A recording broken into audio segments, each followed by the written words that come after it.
All right, so let's talk about Cava.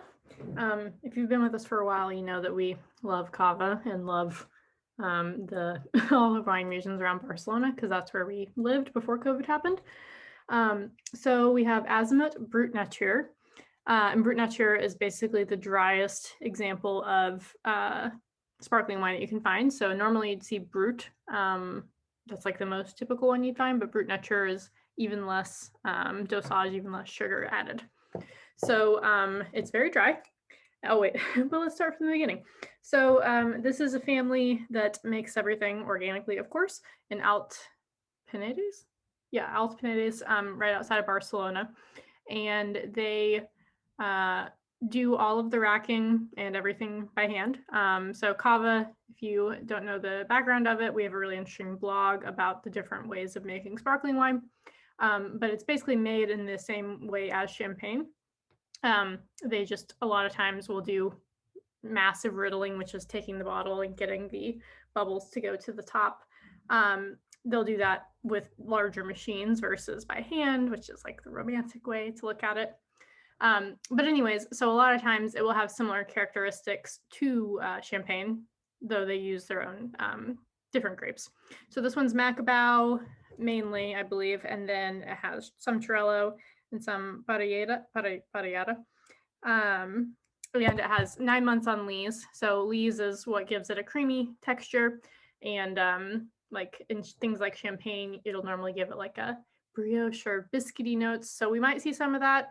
But this one is they're like entry level wines. So it's not has as much aging as you would normally see. It's not vintage either. I think it's not vintage. So it even could be a mix. So I put this one in a flute because I really like to have my sparkling wines in a flute. You can put it in a regular wine glass and that's fine, but otherwise you're not able to see the bubbles.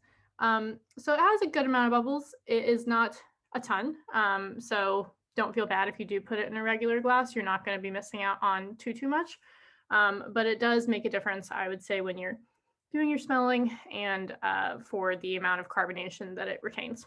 So decent bubbling, light color.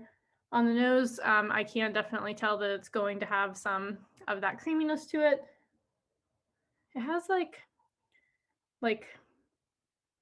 pie, like whipped cream on top of a pie of, like lemon pie. Meringue, that's what it is. It's like meringue. That's what I would get off this. And trying it. Nice and frothy. Oh, I love when you still have the bubbles at the back of your throat.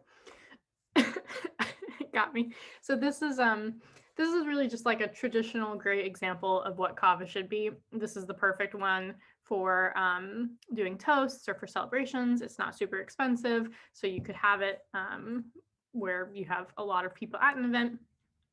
And it's yummy, but it's not like the most complex sparkling wine you're ever going to have. I don't feel like I need to sit here and like really think about it. I would just enjoy sipping it with good company.